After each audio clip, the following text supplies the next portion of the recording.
ಇನ್ನು ಕಾಂಗ್ರೆಸ್ ವಿರುದ್ಧ ಸೈಟ್ ಸಮರ ಶುರುವಾಗಿದೆ. ಛಲವಾದಿ ಗುಡುಗಿದ್ದಾರೆ. 40 ಕೋಟಿಯ ಸೈಟ್ ಕೇವಲ 2 ಕೋಟಿಗೆ ಕಬಳಿಕೆ ಮಾಡಲಾಗಿದೆ. ಕಾಂಗ್ರೆಸ್ ವಿರುದ್ಧ ಸೈಟ್ ಸಮರ. ವಿಧಾನ ಪರಿಷತ್ ವಿಪಕ್ಷ ನಾಯಕ ಛಲವಾದಿ ಎಂಟ್ರಿ ಕೊಟ್ಟಿದ್ದಾರೆ. 40 ಕೋಟಿಯ ಸೈಟ್ ಕೇವಲ 2 ಕೋಟಿಗೆ ಕಬಳಿಕೆ ಮಾಡಲಾಗಿದೆ. ಕಾಂಗ್ರೆಸ್ ಸರ್ಕಾರದ ವಿರುದ್ಧ ಛಲವಾದಿ ನಾರಾಯಣಸ್ವಾಮಿ ಆರೋಪವನ್ನು ಮಾಡಿದ್ದಾರೆ. ರಾಜ್ಯಾದ್ಯಂತ ಕಾಂಗ್ರೆಸ್ನಿಂದ ಸಿಎ ಸೈಟ್ ಕಬಳಿಕೆ ಆರೋಪ. ಕೋಟಿ ಕೋಟಿ ಬೆಲೆ ಬಾಳುವ ಭೂಮಿ ಈಗ ಕಾಂಗ್ರೆಸ್ ವಶದಲ್ಲಿದೆ.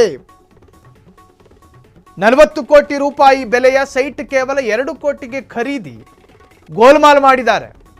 ಸರ್ಕಾರಿ ಆಸ್ತಿಯನ್ನ ಕಬಳಿಸುತ್ತಿದೆಯೇ ಆಡಳಿತಾರೂಢ ಕಾಂಗ್ರೆಸ್? ಛಲವಾದಿ ನಾರಾಯಣಸ್ವಾಮಿ ಅವರ ಪ್ರಶ್ನೆ ಇದೆ. ಪಂಚಾಯತ್ ಮಟ್ಟದಲ್ಲೂ ಭೂ ಕಬಳಿಕೆ. ಛಲವಾದಿ ಶಾಕಿಂಗ್ ಹೇಳಿಕೆ. ಕೇವಲ ನಗರಗಳಲ್ಲ, ಪಂಚಾಯತ್ ಮಟ್ಟದಲ್ಲೂ ನಡೀತಾ ಇದೆ ಲ್ಯಾಂಡ್ ಮಾಫಿಯಾ, ಲ್ಯಾಂಡ್ ಹಗರಣ.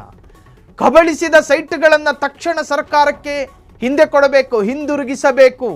ಸೈಟ್ ವಾಪಸ್ ನೀಡದಿದ್ದರೆ ಬೀದಿಗಿಳಿದು ಹೋರಾಟದ ಎಚ್ಚರಿಕೆ. ಮುಡಾ ಹಗರಣದ ಬೆನ್ನಲ್ಲೇ ಈಗ ಸಿಎ ಸೈಟ್ ಕಬಳಿಕೆ ಸದ್ದು ಮಾಡ್ತಾ ಇದೆ. ಕಾಂಗ್ರೆಸ್ ಸರ್ಕಾರದ ವಿರುದ್ಧ ಬಿಜೆಪಿಯಿಂದ ಮತ್ತೊಂದು ಅಸ್ತ್ರ. ಕಾಂಗ್ರೆಸ್ ವಿರುದ್ಧ ಸೈಟ್ ಸಮರ. ನೋಡಿ, ಒಂದು ವಿಪಕ್ಷ ನೆಟ್ಟಗಿದ್ರೆ ಅಲ್ಲಿನ ರೂಲಿಂಗ್ ಪಾರ್ಟಿ ನೆಟ್ಟಗಿರುತ್ತಂತೆ.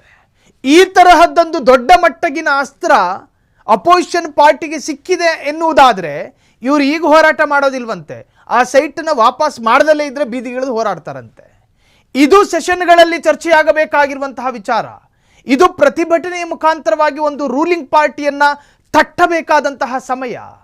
40 ಕೋಟಿಯ ಸೈಟ್ ಕೇವಲ 2 ಕೋಟಿಗೆ ಕಬಳಿಕೆ ಮಾಡಿದ್ದಾರೆ ಅನ್ನೋದಾದರೆ ಯಾರಪ್ಪನ ಮನೆ ದುಡ್ಡು? ರಾಜ್ಯದ ಜನರ ತೆರಿಗೆಯ ಹಣ. ಇದು ಈಗ ವಿಪಕ್ಷದವರು ಆರೋಪ ಮಾಡ್ತಾ ಇದ್ದಾರೆ.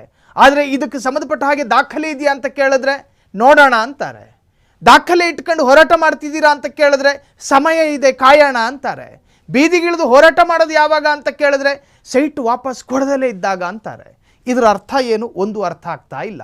ಕಾಂಗ್ರೆಸ್ ಸರ್ಕಾರದ ವಿರುದ್ಧ ಛಲವಾದಿ ನಾರಾಯಣಸ್ವಾಮಿ ಆರೋಪವನ್ನು ಮಾಡಿದ್ದಾರೆ. ರಾಜ್ಯಾದ್ಯಂತ ಕಾಂಗ್ರೆಸ್ನಿಂದ ಸಿಎ ಸೈಟ್ ಕಬಳಿಕೆ ಆರೋಪ. ಕೋಟಿ ಕೋಟಿ ಬೆಲೆ ಬಾಳುವಂತಹ ಭೂಮಿ, ಸರ್ಕಾರಿ ಸೊತ್ತದು. ಸರ್ಕಾರಿ ಸಂಪತ್ತು ಅಂದರೆ ಅದು ಜನರ ಆಸ್ತಿಯೇ ಇದ್ದ ಹಾಗೆ. ಆ ತರಹದ ಆಸ್ತಿಯನ್ನು ಕಬಳಿಕೆ ಮಾಡಿದ್ರ ಹಾಗಾದರೆ ಕಾಂಗ್ರೆಸ್ ಛಲವಾದಿ ನಾರಾಯಣಸ್ವಾಮಿ ಅವರ ಈ ಆರೋಪ ನಿಜಕ್ಕೂ ನಿಜವ?